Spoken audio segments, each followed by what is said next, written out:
I'm Rob Prince. I'm with the Center for Freedom and Justice in Colorado.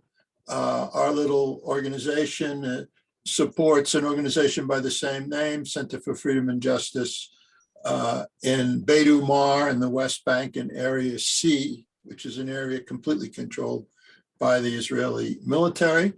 Tonight's program is a continuation of interviews that we've been doing over the past year, and we're pleased and honored to have with us Katie Miranda.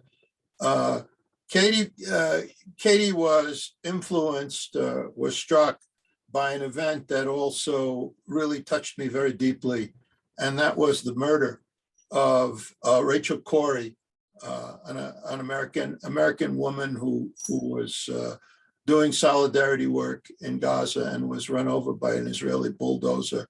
And I think of her as a martyr for the nothing less than that of our peace movement. She gave her life for Palestinian rights and for Palestinian justice. So I want to welcome you, Katie. I'm going to turn the interview now over to my colleague, Jennifer Oti, and let's go on. Okay.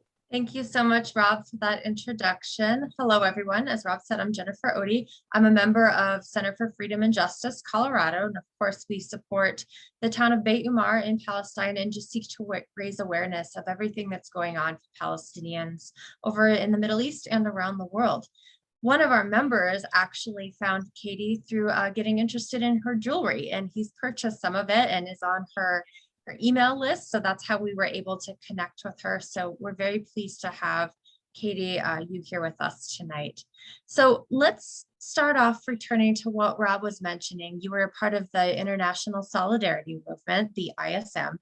And can you tell us a little bit about, first, how you got involved with that movement, kind of what was going on in your life, and what sparked that interest in it?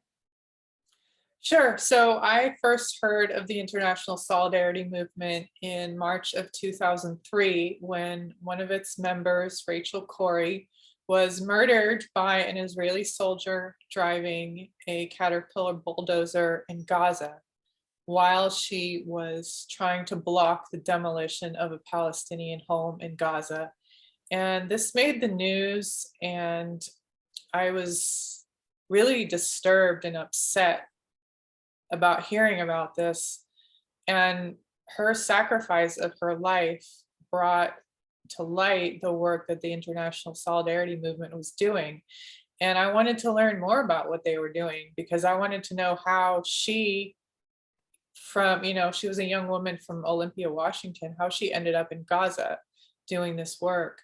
And the more I read about the International Solidarity Movement, the more interested I became in them. And this was right around the time that the Iraq War started. So I had been very involved in the anti-war movement, and I started learning about ISM, and they kept popping up in the news again every so often.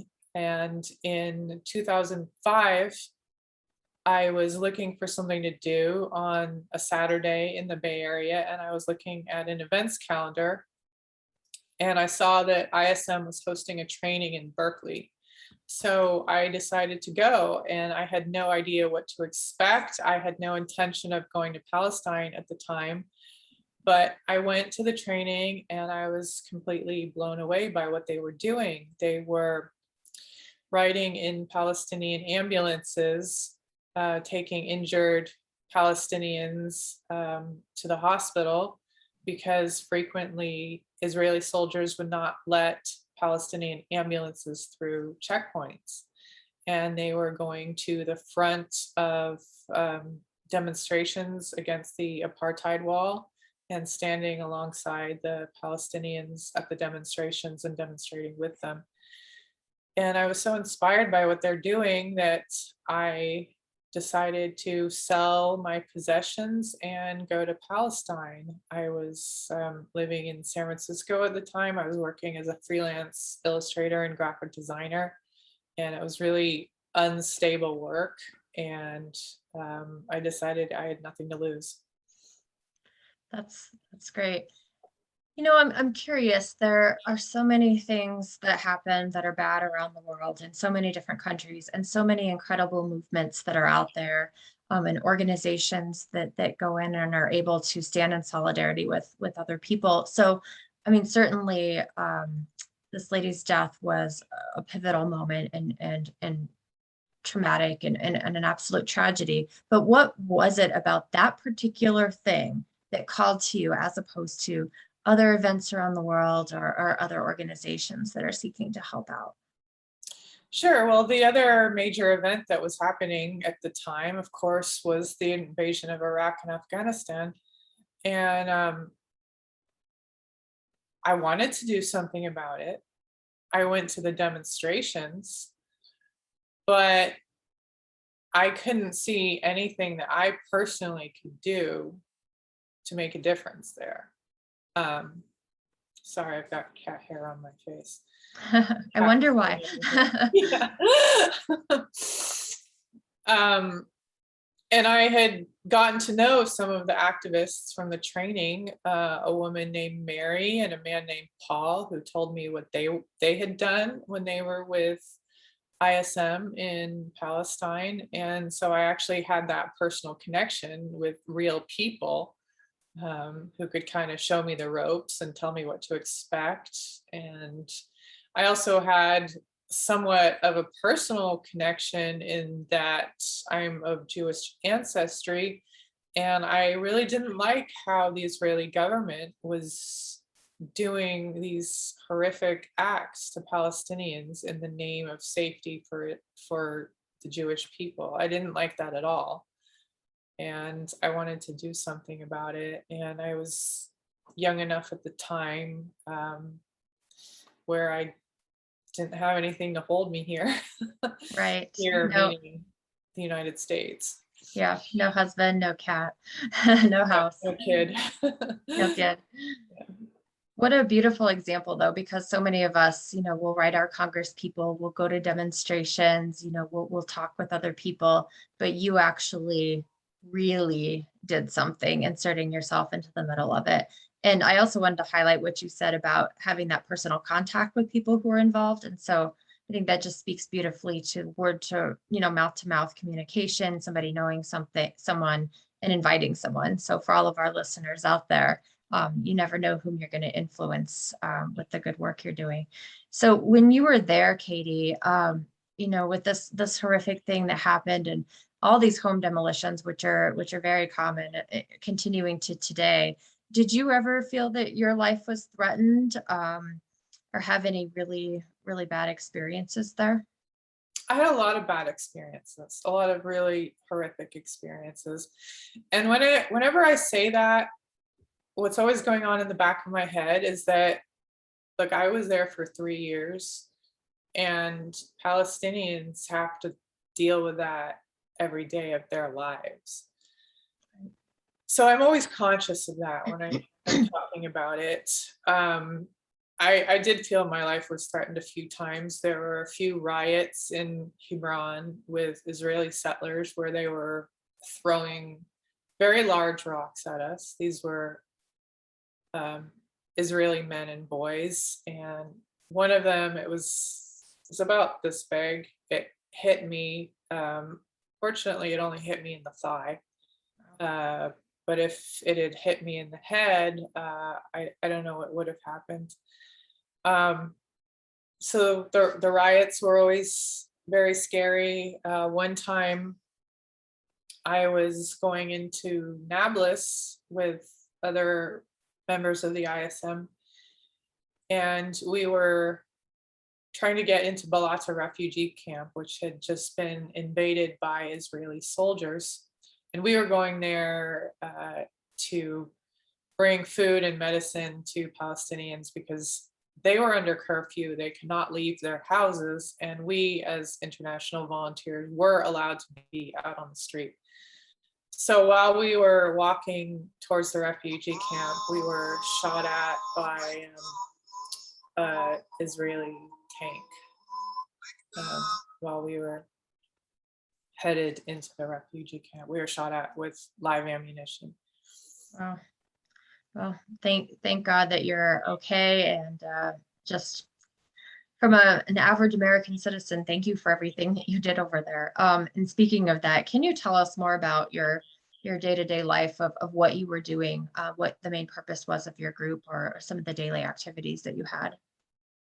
Sure. Well, I spent about 9 months in the city of Hebron, and Hebron is a city of about 150,000 Palestinians and about 500 to 600 Israeli settlers.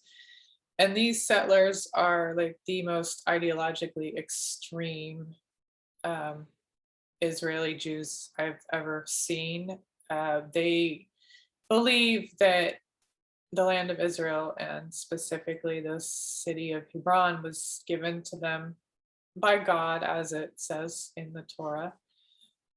But they believe that it's their religious duty to cleanse the city of its Palestinian inhabitants. And they are trying to do that by making the lives of Palestinians as absolutely miserable as possible. If anybody has ever gone on a tour through the old city of Hebron, they will know that Israelis have a settlement up above the souk, Mhm. and there are these big nets up above the souk, above the street, that their purpose is to collect garbage that the Israeli settlers throw down into the souk, and it's absolutely disgusting. But these people have been very successful at harassing and threatening the Palestinian residents. So one of our duties, one of the reasons we are asked to be in the neighborhood, is to escort kids to and from school. So we did what was called the school run in the morning, and in the afternoon, we would walk with the kids to and from school to protect them from verbal and physical harassment from Israeli settlers who would sometimes throw rocks or spit or verbally abuse them. And so we would just get between the kids and the settlers and film them because they were less likely to, Mhm. do bad things when we were filming them. Right. And we were also acting as human shields to protect the kids. Wow. That is a very important duty. And what else were you doing during the day when you weren't escorting the children? We were writing reports, like incident reports about what happened, trying to, this was back in 2006. So it was like right when YouTube was just starting to get popular, but we had these little cassettes that would go in a camera, because of course this was like before smartphones.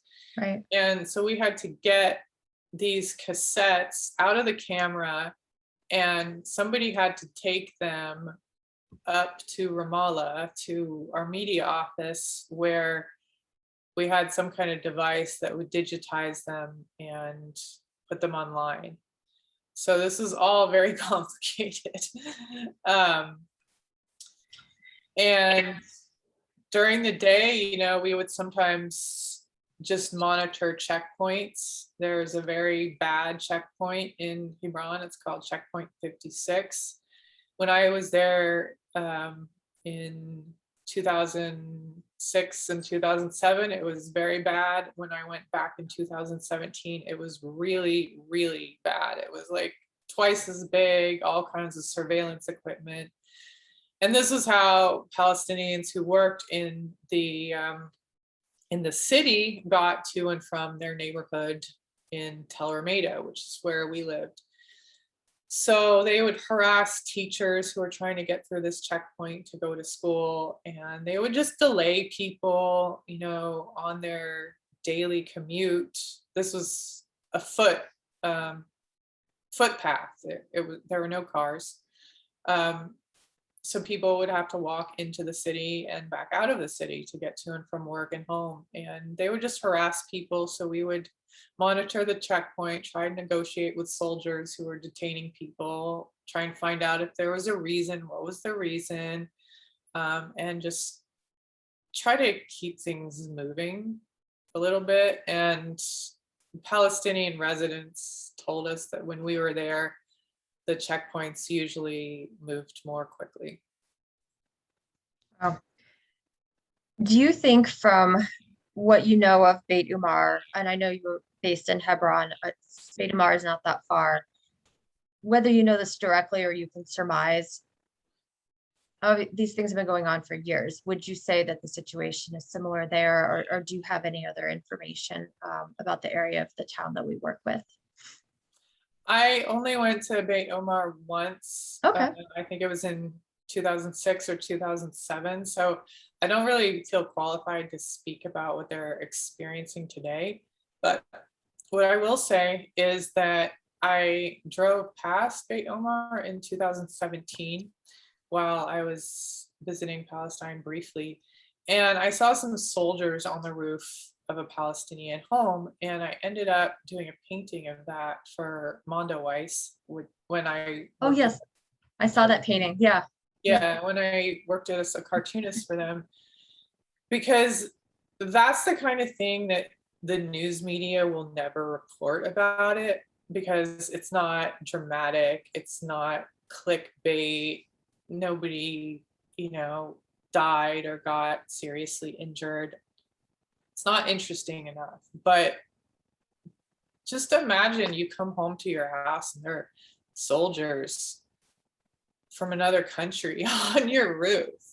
This isn't in Israel proper. This is in the West Bank. Mm-hmm. It's not an Israeli city. Right. And there are like soldiers on your roof, and that's just normal there. It's so normal, it's not newsworthy. So I know they have a lot of problems with soldiers and settlers, but I'm not qualified to talk about it. Okay.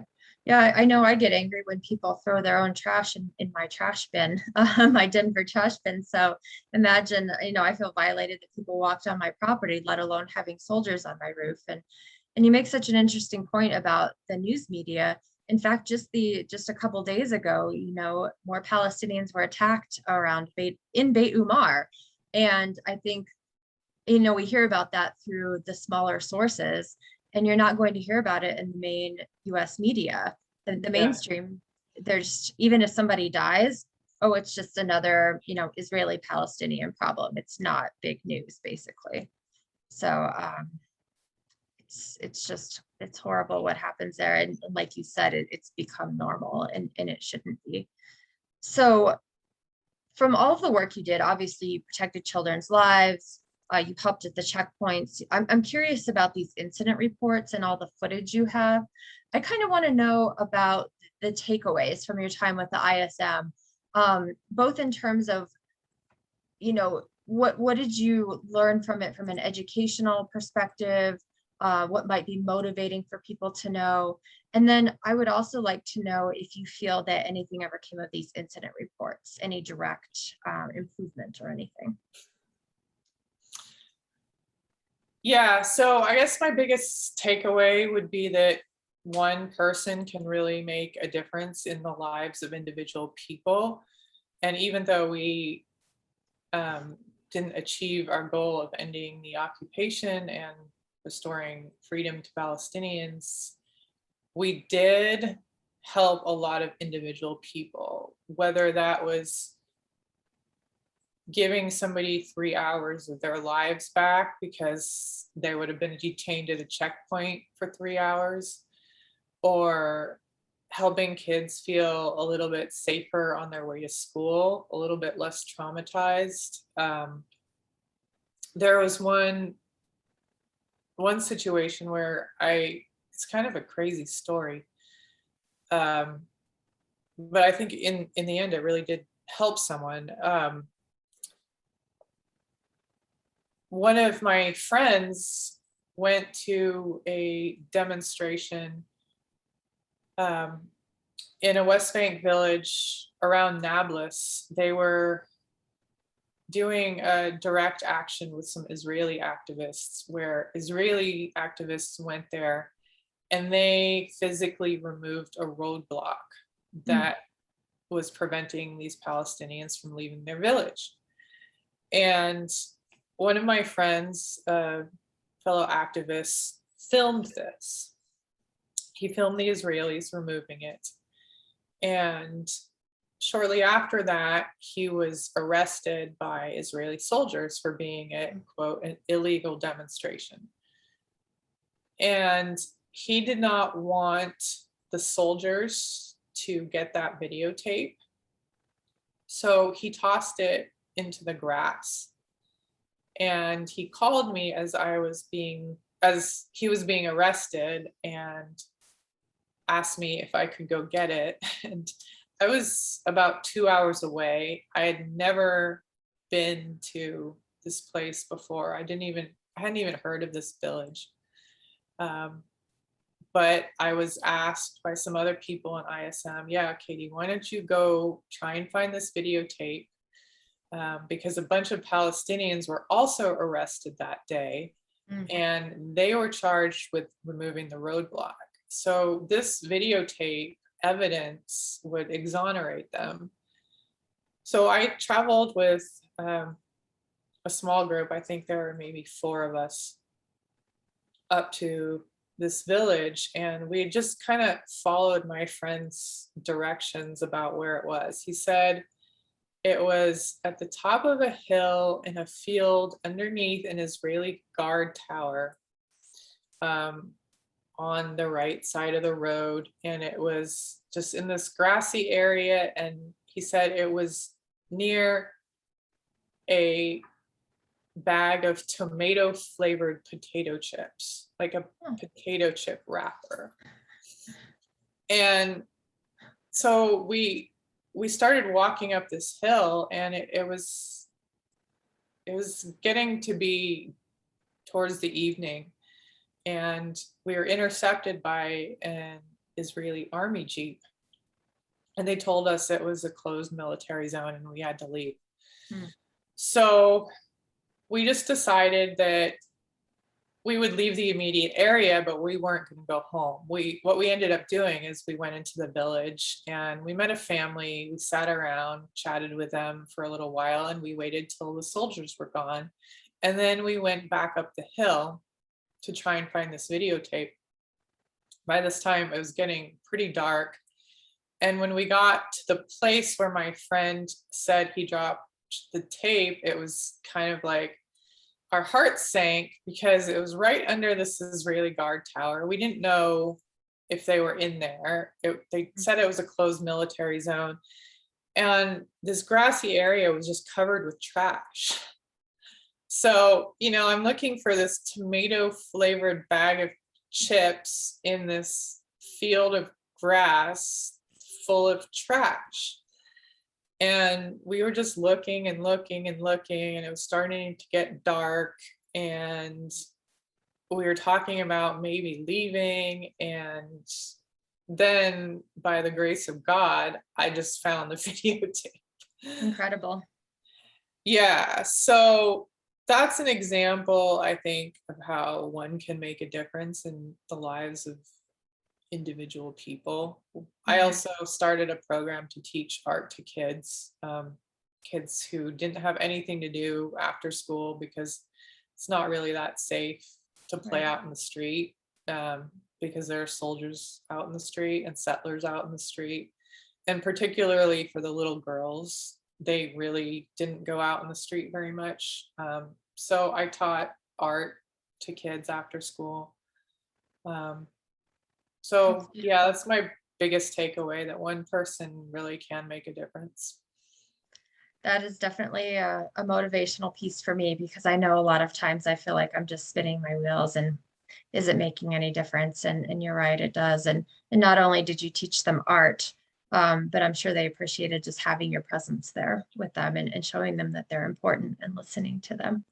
So yeah, speaking of art, oh yeah, go ahead. Oh, that was another really important part of our work, that it's not it's not something that's really talked about that much, but it is really important to listen to Palestinians because they're so cut off from the rest of the world. And I think it's really therapeutic and beneficial for them when they just have a listener that they can share their pain with. And the thing that almost all of them said to me was, please go back to your country and talk about what's going on here. And that's what I've tried to do. Absolutely. And you've certainly done that through your art. I know another woman in our Beit Umar group was in Hebron and saw these kids behind the windows and they couldn't come out to play. And she asked, what she could do for them. And they said, just tell our story. And that's what you're doing through your art, Katie. How did you make that kind of that intellectual and that human connection now, once you've come back to the States, as using art as a vehicle for change and for supporting the Palestinian people? Art is just what I've always done. I've always made art, and I make art about things that I'm interested in and things that inspire me and move me and things that disturb me. I'm very interested in Palestine. I'm very disturbed by Palestine. The steadfastness and the strength of the Palestinian people really inspires me. And I remember after COVID hit, shortly after COVID hit, somebody asked me, well, why don't you paint a picture about COVID? And I just thought, that doesn't inspire me. Doesn't inspire me at all. Artists just draw and paint about what inspires them. But you also said it could be something that disturbs you. So as an outlet, can you talk about that? I guess I was very inspired by Palestine because of my proximity to it. And I hoped that with my art that I could get people to think. I think that's what the job of an artist is, to get people to think. Writers and journalists are supposed to get people to think with their writing and their journalism. And I try to do that with my art. So this is an education, a way of educating the public, right? Anyone who sees your art, really to question what this piece is about and what it means and where it came from and why. Is that? Yeah, exactly. And I whenever I exhibit my art, I always have like a long explanation of what the reason was for me creating this piece, what the story is behind it. Can you tell us a little bit about the art that you create? Just some examples of it. I've seen it, but not everyone has. Yeah, in 2006, I'll just talk about one theme that I've done repeatedly. In 2006, I decided I wanted to paint a pietà on the Apartheid Wall. And this was an idea I'd gotten back in my head in 2004. And I just always wanted to do it. And so I got some acrylic paints and I went to the wall by Kalandia Checkpoint and I painted a pietà. For those of you who don't know what that is, a pietà is a painting of Mary holding Jesus just after he was taken off the cross. And many, many artists throughout history have done a painting of this. But the most famous is a white marble sculpture by Michelangelo. So most people have seen a picture of that. So I did a Palestinian mother with her dead son. And then a few years ago, I was having an art exhibition at the Jerusalem Fund Center in Washington, D.C., and I wanted to do a new painting for that. And so I actually did an oil painting of the same subject. It was a Palestinian mother in a hijab, like Mother Mary is always depicted in a hijab. And she's holding her son who was shot in the chest by a bullet. Wow.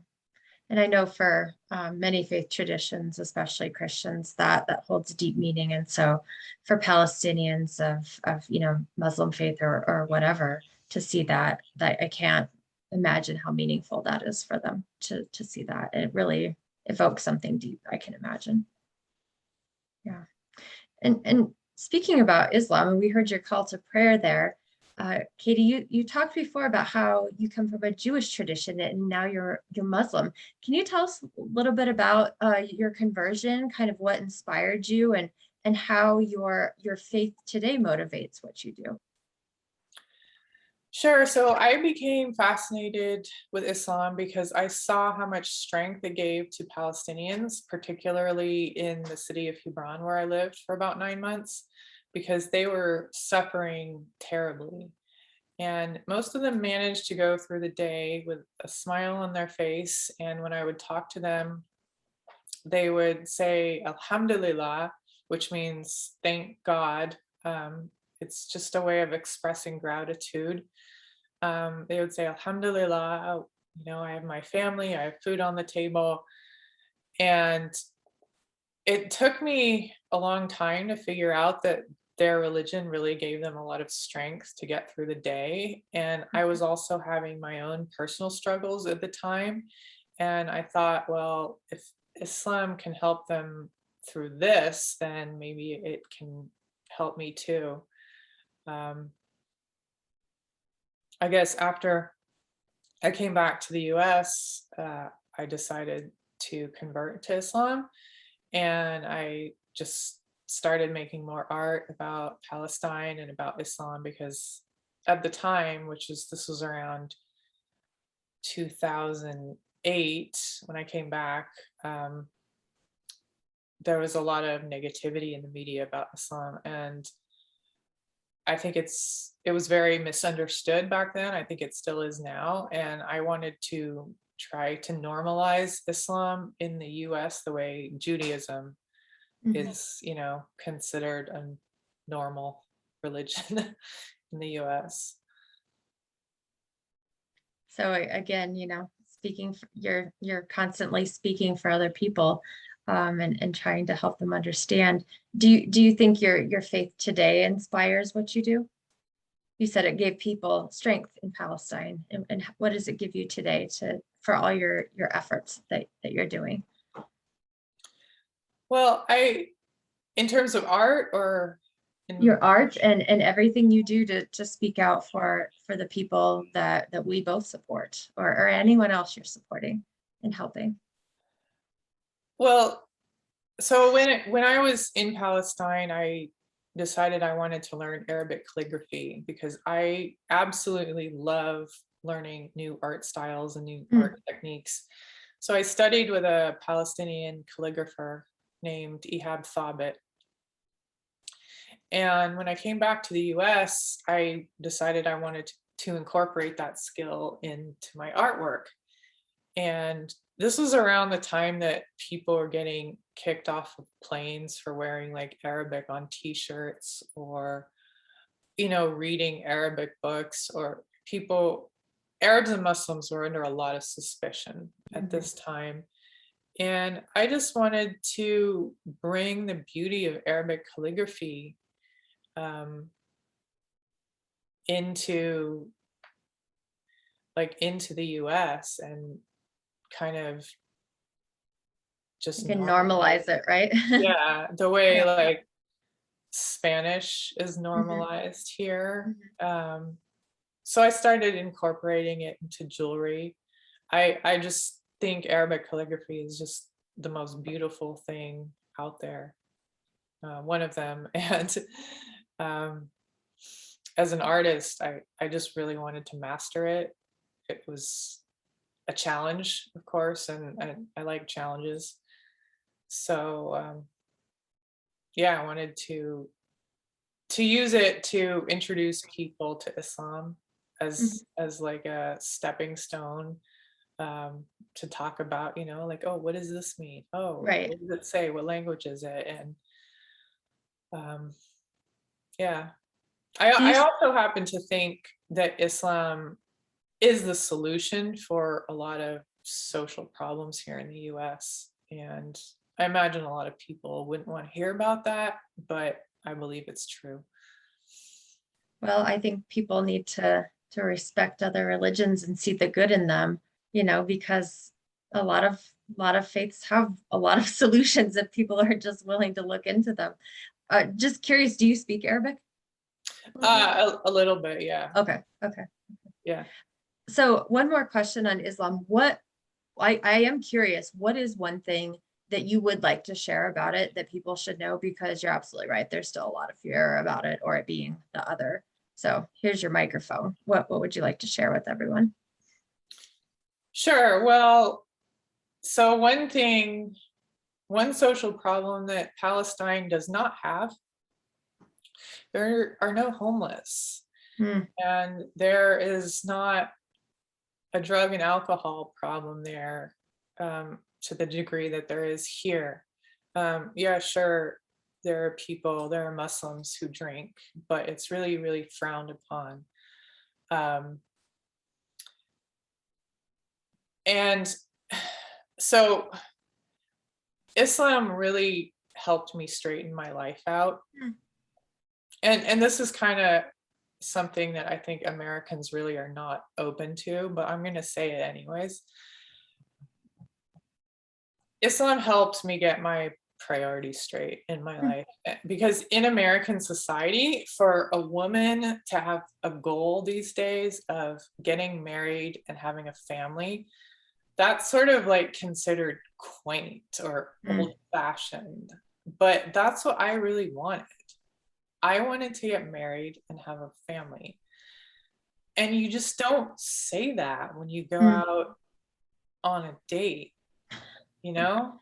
Unless you want the person to like never see you again. You know what I'm talking about? Yeah, I mean, it's like feminism 360. If women are truly free, then they should be able to do what they want, right? Whether it's have families or be a CEO. Yeah, but it is what I really want. And of course, I also want to run a business. My art is my business. I wanted to have a career, and you know, I wanted both. And that's what I wanted, especially after seeing Palestinian families. And in Islam, it's considered completely normal for a woman to want to get married and have a family. That's just what you do. So I think there's like way too much pressure on women in Western society to downplay wanting to have a family. And, you know, when I was in my 20s, drinking and hard drug use was just like a lot of people in my peer group, that's what they did. And you know, like after work, we would just all go to a bar, and a lot of people would just get shit-faced. And if you didn't get shit-faced after work, you get shit-faced on the weekend. And I always felt there was something wrong with that. And I didn't want that for my life. I tried it and I realized it was not for me. And of course, drug use and drinking are forbidden in Islam. So it really helped me, as I said, prioritize my life and help me straighten myself out. Right. That's really important for people to hear that, because they see, you know, the family values and just basic good ways for people to live their lives, good tenets of the faith. So we have about 10 more minutes. I want to shift gears. You have done an incredible number of interviews, Katie. I've had the pleasure of watching some of them, both when you interviewed others and when people have interviewed you. And you've interviewed some big players in the discussion around Palestinian issues. I'd like you to highlight some of these folks that you've had a chance to interview. Kind of what are your takeaways from your discussions with them? Maybe just a couple that you'd like to speak about. So I was trying to think of how to answer this question before when I was going over your interview notes, because I've interviewed somewhere between 50 and 60 people. And yeah, so just pick one, no problem. So I'm just going to pick one. I'm going to pick the person who had the biggest influence on me, and that was Sam Bahor. Sam is a Palestinian American businessman, and he has started an organization called America for a Vibrant Palestinian Economy. And his goal with his organization, and his goal in terms of his activism is to strengthen the Palestinian economy. And after I got back from Palestine, I was pretty much done with like on the ground activism because I was just burnt out. I was traumatized. I had PTSD. And, you know, I just didn't want to go into a demonstration and get roughed up and do that anymore. So what I realized I could do is I could support the Palestinian economy. And this is an area that a lot of activists ignore or overlook or don't even think about because they're just focused on political activism or, you know, activism on the ground, which is fine. But we shouldn't ignore the fact that the Palestinian economy has been completely devastated by the occupation.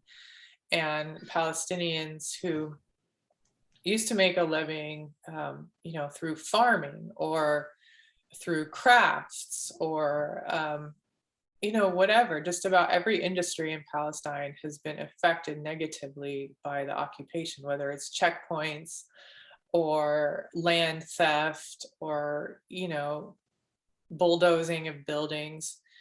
So I started a nonprofit called PalBox, which delivers Palestinian products to your door 4 times a year. And one of the products is Palestinian olive oil. So this is My favorite. And you know, I have other products. They rotate. Sometimes it's chocolate covered dates. I have some of those here on the table. I was just That's not munching fair. on You them. have to share with everyone. Just munching on them before this interview. So there's that. There's za'atar, maftool, which is Palestinian couscous. My jewelry also comes in every box. Different item of jewelry in every box. So talking to Sam was like one of the inspirations for starting PalBox, and you can check out PalBox at palbox.org. And can you repeat the organization that Sam is with? The audio went out, just so our viewers can hear it. Oh, sure. It's called Americans for a Vibrant Palestinian Economy. Okay, thank you. Yeah, one of the things we've been doing with our friends in Beit Umar is they're establishing a women's market so that women can sell local things and really give women some independence and bring some, you know, food sustainability and bring money back into their own economy. So that's fantastic that you're doing that as well, Katie. Any other takeaways just from talking to folks just in general that you've interviewed? There are a lot of different perspectives and a lot of different ideas. And if people really want to get an education on Palestine, I'm a little embarrassed to say this, but they should listen to these interviews because I listened to I interviewed so many different people with so many different ideas, and there's something in there for everyone. I think when people come to the issue of Palestine, they have the opportunity to bring their own personal skills and abilities to the situation. And I think if somebody is looking for how to get involved, if they listen to these interviews, they'll figure out what the best way for them to get involved is, whether that's donating money or going to do activism on the ground or going on a tour or hosting a fundraiser for PCRF, you know, locally, the Palestine Children's Relief Fund, all kinds of ideas. And people can access the interviews. It's a podcast called Palestine Solidarity. And if you just start at the beginning, you know, you can listen to them on your commute to work. Absolutely. Or they can start a PalBox program. You never know. But yeah, just knowing all the great work. Subscribe to PalBox. Subscribe, even better. Don't reinvent the wheel. Yeah, just knowing everything that's out there, so many different ways to help out, which actually leads me to one of my last questions is, we're always particularly interested in young people. You mentioned you started off when when you were younger. Obviously, it's a little bit easier there if you do choose to sacrifice your entire life to go help out, if you don't have a house and other things to weigh you down. But Yeah. why should the youth get involved? How can they get involved? Great idea about just listening to the interviews. They will hear that angle that will inspire them, as happened to you. But just thoughts for our viewers about how to get involved, especially young folks these days. So I want to be inclusive of older folks too, because a good number of our volunteers were retired people. It sort of skewed kind of like under 35 and then like over 60, because everybody in the middle was, had families or kids or whatever. So there are lots of opportunities for retired folks to get involved too. And they were some of our best activists, because they would talk to soldiers like they would talk to their grandkids. And sometimes the soldiers would listen to them more than they would listen to somebody closer to their own age. For sure. So I'll just list some organizations. I'm not really super up to date about what's going on there right now, but I will list some organizations that I know of and some other ones that I just found on the web. So I'm not endorsing any of them, but Middle East Children's Alliance is based in Berkeley, and they do a lot of great work. They do clean water projects, not just in Palestine, but in, I think, Lebanon and Syria, and stuff for kids. So if you're into kids and helping kids, they're a good one. Palestine Children's Relief Fund serves Palestinian children who are sick or injured in such a way that they cannot get the help that they need in Palestine. So they will fly a kid out of Palestine to the US to get medical treatment in the US. And another thing they do, and I know this because my neighbor did this, she's a pediatric cardiology nurse, and she went to Gaza to train other Palestinian nurses and teach them. So if you're in the medical field, PCRF is a great organization to get in touch with. Tours are a great starting point. So if you just want to learn more about the situation through something that's a bit more structured than ISM, you can go on a tour. There's tours given by ex-Israeli soldiers. The organization is called Breaking the Silence. They give excellent tours of Hebron, which is where I went on one of their tours in Hebron, and they give the tours from the perspective of Israeli soldiers who kind of deeply regret what they were doing, and are deeply questioning their role as ex-soldiers in Israeli society. There's also something called Green Olive Collective, which gives tours. I know nothing about them though. And then there's something called Alternative Tours, which is put together by an organization in Jerusalem called the Alternative Information Center. There's an organization called Playgrounds for Palestine, another one if you're into kids. But if you listen to my interviews, you'll probably get inspired too. There's that wonderful organization, Colorado Center for Freedom and Justice, right? Yeah. Designing that. These tours, I've seen ones that are virtual. The organizations you listed, do some of them have virtual tours as well? Do you have an idea? Okay, that's fine. People can look them up and find out. Okay. One last question, Katie. So if someone came to you and said, you know, you've been really involved, why should I get involved? Why? What would you say to them? I would say don't get involved if you have to ask yourself why. Interesting. I think Well, and it's, I don't mean it as a defensive. I mean, like, you're saying, tell me more. Like, what do you offer me of why? What? But I also see what you're saying. They should I know. think most people who get involved, it's because they can't not get involved. The pain of not being involved is too great.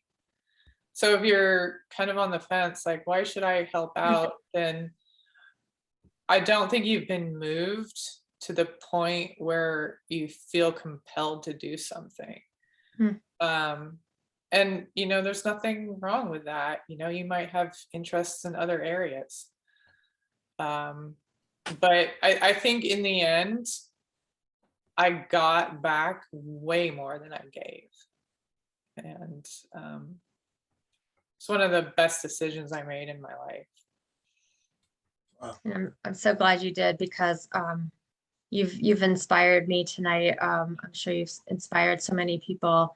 Just some takeaways I have are just you know, how one individual person can make such a huge difference, and just that ability of people to connect. If you know somebody, you never know that your interest in something can inspire them, and the ability to listen to what people say, what's going out there, listen to these interviews. You never know how you'll be moved. And also the very last thing you said, if you have to ask, then that pain hasn't touched them deeply enough, and maybe they have other things they need to be doing, other priorities.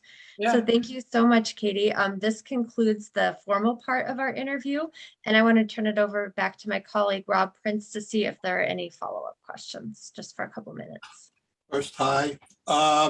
Thanks so much, Katie. It's so interesting listening to you, so moving listening to be quite frank.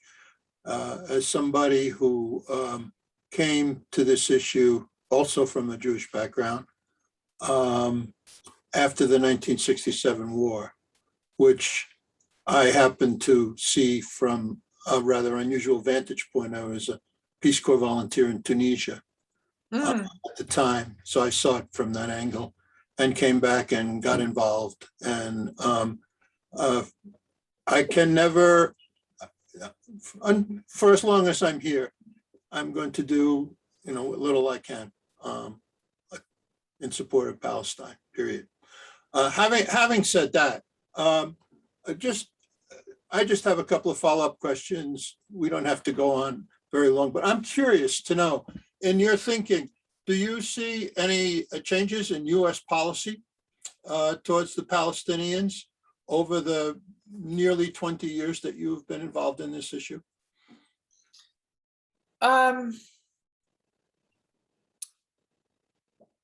So when I first got involved, I'll just share a quick anecdote, and I'm sure you can relate, Rob, but Palestine was almost like a four-letter word in quote, polite society, whatever that means. And it was spoken about in very hushed tones, and you were often scolded, especially if you were speaking about it to American Jews. I know I was, but now you can talk about it much more freely, which is great. And there are members of Congress who are talking about it much, much more freely, which I also think is great. We need to get more members of Congress talking about it freely, and actually not just talking, but actually doing something. Because I think some of these members of Congress, you know, I mean, this is politicians in general, and I'm very jaded about politicians lately. They'll do and say anything to get elected. And I think some people have realized that if they talk about Palestine, their voter base likes that. But what remains to be seen is, are they going to actually commit themselves to voting to support Palestinian rights in the US? you know, we're still in this pandemic and we're still giving 3 billion plus per year to Israel. And we have this coronavirus pandemic, and we also have a drug epidemic, which, you know, I live in Portland, and Portland has been devastated by drugs. So, you know, I'm wondering, why are we giving so much money away to Israel when we have massive social problems here that need to be dealt with? And remains to be seen whether anybody in Congress is actually brave enough to really take it on, not just talk about it. Yeah. Well, my sense too is that the situation on the ground, if one could use that term, is more open than it was in the past, and that's the work, in part, of people like yourself, who've opened that door. All right, I have a question, and if you don't feel comfortable with it, that's fine. But it's just been on my mind. So I'm a very secular Jewish person. I haven't been in a synagogue since my bar mitzvah, and I have no intention of, you know, I'm not interested in the religious part of it. But I've studied and know, I fair to say, I have a good handle on Jewish history. At least I'd like to believe that. And one of the things that I'm wondering about, in my mind, is there really a possibility of de-Zionizing Judaism? And I wonder if you've thought about that, and if you have any reflections on that. My own sense is, of course, it's not around the corner. All right, pretty obviously. Well, but I'm just wondering if it can be done, you know? I mean, there wasn't Zionism before. I mean, as you know, Zionism wasn't part of Judaism before, you know, the 19th century. So Judaism existed without Zionism for, you know, centuries. And I know there's a movement, particularly amongst, you know, my generation, Gen X, millennials, and Gen Z, where they're growing up learning about Palestine, and they want nothing to do with Zionism. So I think that it is possible that Zionism may die out, just because it's an ideology and a belief that is clung to very fervently by baby boomers, silent generation, of course, you know, some Gen Xers and millennials too, but the ratio between anti-Zionists and Zionist Jews is shifting in favor of anti-Zionist Jews, the younger people get. So I think it may die out. Okay. Can I ask a question? And I don't know if you feel qualified to speak to this, but do you think Christianity could ever be de-Zionized? Well, that's a great question. Especially Christians in the US. I mean, they're just as bad. Well, you know, the Christian Zionist organizations, from my very limited perspective and knowledge on them, again, it's a generational thing. A lot of the leaders are baby boomers. So I don't know, if Zionism dies out, you know, then Christian Zionism is going to go with it. Okay. Well, I think that's enough. It's really appreciate your comments and your thoughts and your life journey, and of course your solidarity with Palestine. Thanks for having me. It's a pleasure. Yep. Yeah. Thank you, Katie. And just as a closing, again, for everybody on who's aware of CFJ, Please continue to support us and the work we do. Visit our website, cfjcolorado.org, and we will post copies of this presentation on YouTube and Facebook. And Katie Miranda, thank you so much. Oh, and I think you wanted to mention something about a coupon for your jewelry, and after you do that, we'll close. Sure, yeah, if people want to check out my jewelry and get 15% off, I have a coupon which is KM15, KM15. You can use it at katiemiranda.com. It's just my name, Katie Miranda. Great. Well, thank you again so much, Katie. This concludes our program, and everyone have a great night. Katie, come visit us in Colorado. Thanks, bye. Bye-bye. Bye.